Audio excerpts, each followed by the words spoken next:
there you have it. The 11-member committee has been constituted by the NPP. Deputy General Secretary of the NPP, Haruna Mohammed, joins us via Zoom with more.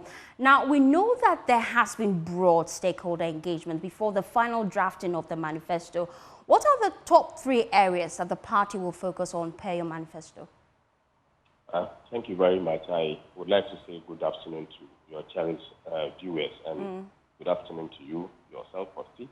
Good afternoon. The New Patriotic Party has always been the first when it comes to setting up the political stage in terms of the 2024 general elections that we are moving on to. Yes, indeed, it's true. The General Secretary has issued a statement regarding the 11-member committee that will oversee the launch of the 2024 manifesto for His Excellency, the flag bearer of our party, Dr. Alhaji Mahmoud Bawumia.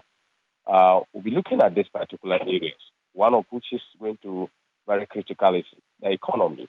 We'll also be looking at trade and industry, where we'll be putting up the plans as to what we want to do when we assume the reins of governance in 2025. We'll also be looking at energy and petroleum.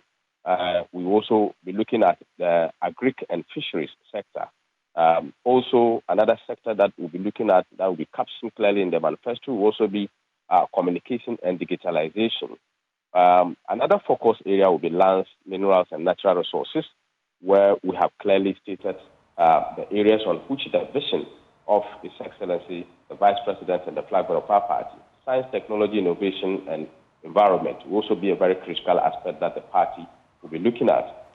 Legal and governance systems is also something that we'll be looking at in terms of what we want to see in the legal system, the governance system, and all that we have to look about.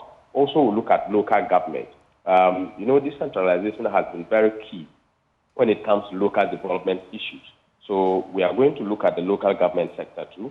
We'll also be looking at housing and infrastructure. Infrastructure is also key, and housing is key. And if you look at listen to the flag bearer as he goes around to meet with the people, he's very key in terms of when it comes to infrastructure, where we have to leverage resources to the private sector, where they will be able to build roads, where they will be able to build hostels, they will be able to take up other development projects where government has built so much infrastructure in. We have done all these things because we now want to focus on wealth creation and job creation. So if we have to do that, then we need to leverage some of these particular areas to the private sector where we said they are the engine of growth. We'll also be looking at transport. Transport is another key sector that this manifesto will also be touching on. Security is something that's so important when it comes to governance system. Foreign affairs is an area, youth and sports, tourism, culture, creative art is going to be a key issue that is going to also manifest in the manifesto. We also have gender and social protection.